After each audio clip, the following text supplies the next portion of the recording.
मैं हैदराबाद में समाजवादी पार्टी और हम मिल करके जो महत्वपूर्ण जगह हैं जहां पर टेक्नोलॉजी को लेकर के बहुत ज्यादा काम हुए हैं और इधर हर दिन अखबारों में हर दिन मीडिया के माध्यम से हम लोग ये देख रहे हैं, पढ़ रहे हैं, सुन रहे हैं कि एआई का प्रभाव हर स्तर पे हर जगह बढ़ता चला जा रहा है।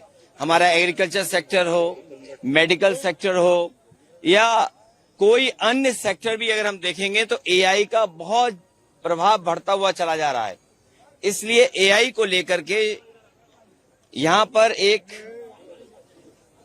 विजन इंडिया का कार्यक्रम मैं हैदराबाद में कर रहा हूं।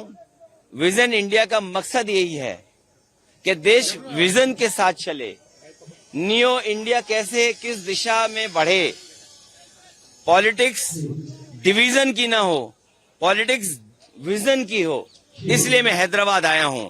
पॉलिटिक्स प्रोग्रेसिव हो, निगेटिव ना हो, नकारात्मक पॉलिटिक्स नहीं हो, विजनरी पॉलिटिक्स हो, डिवीजन पॉलिटिक्स खत्म हो, विजनरी पॉलिटिक्स शुरू हो। इसलिए हैदराबाद में आया हूं। देखिए, सेशन में सबसे महत्वपूर्ण बात तो ये आई कि वो लोग वंदे मातरम गाना चाहते थे जिन्होंने कभी वंदे मातरम नहीं गाया, जिन्होंने वंदे मातरम आजादी से पहले नहीं गाया, आजादी के बाद नहीं गाया, जिन्होंने एक रंगी पसंद किया, तिरंगे को पसंद नहीं किया, तो वो लोग आज वंदे मातरम गाना चाहते हैं। और दूसरा एसआईआर को लेकर के, एसआईआर और इलेक्शन कमीशन को वोट बढ़ाने के लिए काम करना चाहिए कि वोट बढ़े।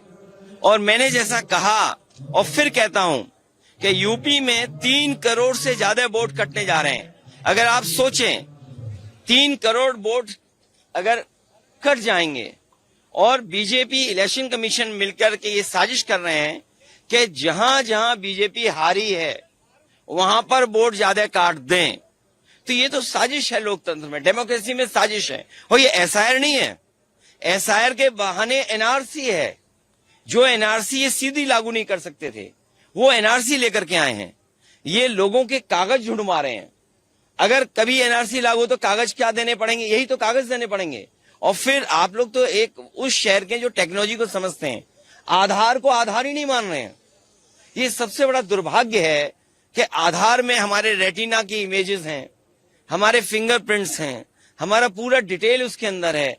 हम आधार को आधार ही नहीं मान रहे और एसआईआर करा रहे हैं, जिससे लोग परेशान हैं।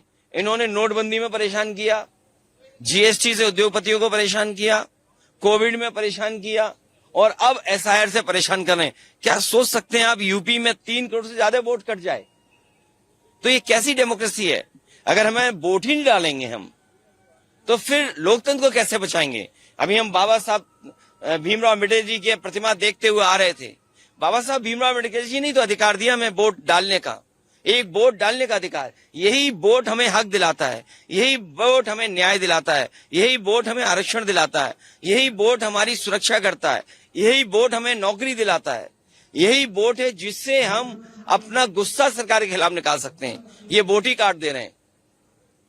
ये बीजेपी की साजिश है। सर, और एक तरफ यहाँ की सरकार जो यदुवंशी के सदर फेस्टिवल बनाते, स्टेट फेस्टिवल बनाते, तो अब इसको क्या चाहेंगे? मैं बधाई देना चाहता हूं अंजन जी को और अनिल यादव जी, राज्यसभा मेंबर। इनके प्रयास से, इनके साथियों से मुख्यमंत्री जी ने स्वीकार किया कि सदर सेलिब्रेशन स्टेट फेस्टिवल होगा और इस तरह के आयोजन में सरकार को बजट ज्यादा देना चाहिए। और इसलिए क्योंकि हमारे ये ट्रेडिशन से जुड़ा है, सदियों पुरानी परंपरा से जुड़ा है। और सबसे खुशी की बात यह है कि यादव भाई लोगों से जुड़ा हुआ है। और उससे भी खुशी की बात यह है कि यादव भाई और यादव समाज के लोग जिससे वो हजारों साल से जुड़े रहे, अपने घर, मकान, जानवर और गाय से, वो कम से कम इस फेस्टिवल, सदर फेस्टिवल सेलिब्रेशन में ये सब चीजें शामिल होती हैं।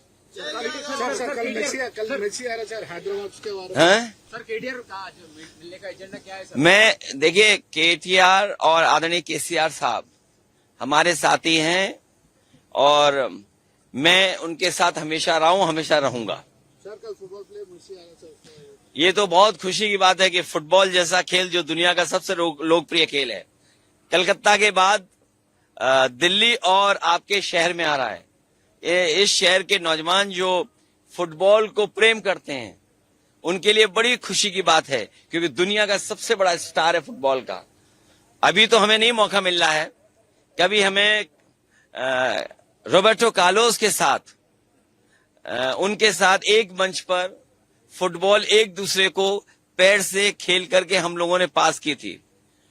रॉबर्टो कार्लोस के साथ जब कभी समाजवादी सरकार उत्तर प्रदेश में होगी तो हम लोग भी बुलाएंगे, क्योंकि सरकार ही बुला सकती है, सरकार ही खर्चा कर सकती है। विपक्ष के लोग तो केवल दूर से देख सकते हैं, इसलिए टीवी पे हम लोग देखेंगे।